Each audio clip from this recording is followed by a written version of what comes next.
जय गुरुदेव। मैं art of living के बारे में जानता तो काफी पहले से था, मतलब आइडिया था कि आर्ट ऑफ लिविंग क्या है कुछ है, लेकिन खुद इन्वॉल्व ज्यादा नहीं हो पाया। मैं 2016 में जब मैं रिटायर हुआ। दिलीप जी, जगह थोड़ी बदली है ना, नेट इशू है। सॉरी थोड़ा जगह बदली है ना, सॉरी नेटवर्क का इशू है। अच्छा अच्छा, मैं दूसरे रूम में लेके जाऊं क्या? अभी तो आई अच्छी, थोड़ा आगे आ जाइए, या तो आप कुछ थोड़ा हिलाइए उसको, देखिए। आप बोलिए। अभी आ रही है? हाँ, एकदम परफेक्ट आ रही है। यस, आ रही है ना? ओके। हाँ। मैं आर्ट ऑफ लिविंग में के बारे में तो जानता था, थोड़ा बहुत आइडिया था, लेकिन बहुत ज्यादा इन्वॉल्व नहीं था। जब रिटायर हुआ 2016 में और पुणे शिफ्ट हुआ, तो पुणे शिफ्ट होते ही मैंने ये कोर्स किया। और उसके बाद से मुझे काफी फियर था कि रिटायरमेंट के बाद मेरी लाइफ क्या रहेगी, कैसे। वहाँ तो प्लांट में, ऑफिस में तो काफी बिजी रहता था, जॉब में था, कि ये लाइफ कैसी रहेगी। जब मैं आर्ट ऑफ लिविंग के कोर्स किए तो इतना ज्यादा इन्वॉल्वमेंट हो गया, यहाँ की इतनी अच्छी टीम मिली, तो मुझे एक्चुअली मालूम ही नहीं पड़ा कि मैं रिटायर हो गया हूँ और अब बिल्कुल खाली हूँ। मतलब खाली रहने का टाइम मिलता ही नहीं था। तो दैट वाज ए टाइम। उसके बाद धीरे धीरे मैंने बहुत सारे कोर्स, आपका DSM भी है, एडवांस कोर्स भी है, बेंगलोर आश्रम भी गए, इवन विज्ञान भैरव भी मैंने गुरुजी के साथ गोवा में किया। काफी सारे कोर्सेज किए, तो मैं अभी काफी सेटिस्फाइड हूँ। लेकिन मैं आपको एक रिसेंट एक घटना सुनाता हूँ, जिसमें कि गुरुजी की पूरी पूरी कृपा रही तभी वो हो पाया, अदरवाइज मुझे बड़ा दिक्कत था। मेरे छोटे बेटे की शादी 6 दिसंबर 2020, मतलब अभी लास्ट दिसंबर में थी। तो उस टाइम पूरा पेंडेमिक का टाइम चल रहा है। हम लोग बड़े परेशान थे कि पेंडेमिक के टाइम में कैसे शादी होगी।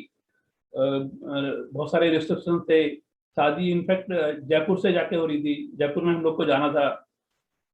लड़की वाले जयपुर के थे। तो ये सब कुछ होते हुए हम लोग ने इवन यहाँ तैयारी स्टार्ट कर दी। चलो ठीक है, तैयारी शुरू करते हैं। होटल होटल बुक किया था वहाँ पर, यहाँ परचेजेस वगैरह किए हैं, काफी सारे सामान लेके जाना है। अच्छा, हम लोग को जाना था बाई फ्लाइट। तो फ्लाइट में आप जानते हैं कि बिल्कुल लिमिटेड होता है कि इतने सामान आप इतने केजी ले आ सकते हो। तो वो एक रिस्ट्रिक्शन होते हुए हमको बड़ी चिंता थी कि अब इतना सामान जाएगा कैसे। तो शादी का सामान बाई एयर लेके जाना बड़ा डिफिकल्ट था। हमको यहाँ से 25 दिसंबर को जाना था, 25 नवंबर को जाना था। ऐसा एक वैसे गुरुजी से प्रार्थना करते, गुरुजी कुछ कराओ कि कैसे मदद करो जो हमारे सब समस्या दूर हो।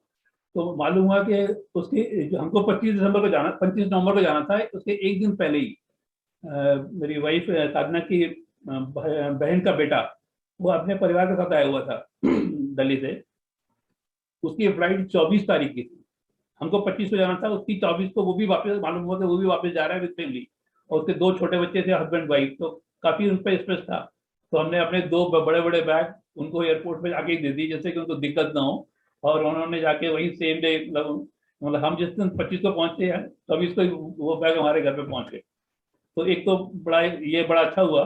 दूसरा ये था कि अब जब हम वहाँ पहुंच गए, शादी वादी के सारे अरेंजमेंट इतने स्मूथ हुए। हम यहाँ से जब निकले थे तब गुरु पूजा करके ही निकले थे घर से। घर से निकलने के कुछ समय पहले ही गुरु पूजा की थी, जिससे उनसे प्रार्थना की थी। उनकी फोटो भी लेके गए थे कि जब हम जहाँ शादी होगी, जिस रूम में हम रुकेंगे, वहाँ पे उनकी स्थापना की, उनको विराजमान किया, तो सारे कार्यक्रम किए। तो वहाँ के जो कार्यक्रम थे इतने स्मूथ हुए कि मतलब पेंडेमिक के टाइम में जानते हैं कि आप उस टाइम रिसेप्शन था कि 50 से ज्यादा लोगों को आप इन्वाइट नहीं कर सकते हो। मैक्सिमम उस टाइम 100 कर दिए थे। अब क्योंकि वो तो लोकल मैरिज थी, उनके लोकल लड़की वाले वहीं के थे, जयपुर के ही। तो उनके बहुत सारे थे। हमने तो अपनी तरफ से कोशिश की कि कम से कम लोग जाएं, कम से कम लोग आए। फिर भी हमने जितने बुलाने चाहे थे करीब करीब आ गए थे सभी। लेकिन कुछ गुरु ग्रेस रहा कि वो सब सारे कार्यक्रम भी बहुत ही अच्छी तरह से इतने स्मूथली ये हो गए कि हमको मालूम ही नहीं पड़ा कि क्या हुआ। बहुत ही स्मूथ से सारे काम काम हुए। और उसके बाद फिर ये हुआ कि हमको शादी के बाद 8 तारीख को हमको वहाँ से निकलना था। जयपुर से 8 तक हमारा होटल बुक था। तो 7 तारीख को मालूम हुआ कि दिल्ली के पूरा उस टाइम किसान आंदोलन स्टार्ट हो गया था। 8 तारीख को वो लोग चक्का जाम कर रहे हैं, पूरे दिल्ली के बॉर्डर को सील कर रहे हैं। और हमको 8 तारीख को निकलना था। तो हमने फिर अपना एक दिन प्रोग्राम प्रीपोन किया। 7 तारीख की नाइट को ही हम लोग फिर प्लान किया कि नाइट में चलते हैं। रात को करीब 8 साढ़े 8 बजे के आसपास हम लोग वहाँ से निकलने का प्लान किया और चलने लगे। तो देखा कि वहाँ पे एक्चुअली रात को कर्फ्यू लग जाता है वहाँ पर, शाम को 6 बजे से लेकर सुबह 6 बजे तक का कर्फ्यू था पूरे राजस्थान में, तो जयपुर में भी था। अब हम लोग घर से निकले, सारा सामान इतना, दो गाड़ियां ली थी हमने, मेरे बेटे की और बहू की, दोनों की गाड़ियां थी। तो पूरा सामान उनमें इतना ज्यादा पैक हो गया कि हमको बैठने की जगह नहीं, मतलब इतनी जगह थी कि हम लोग बैठ गए बस।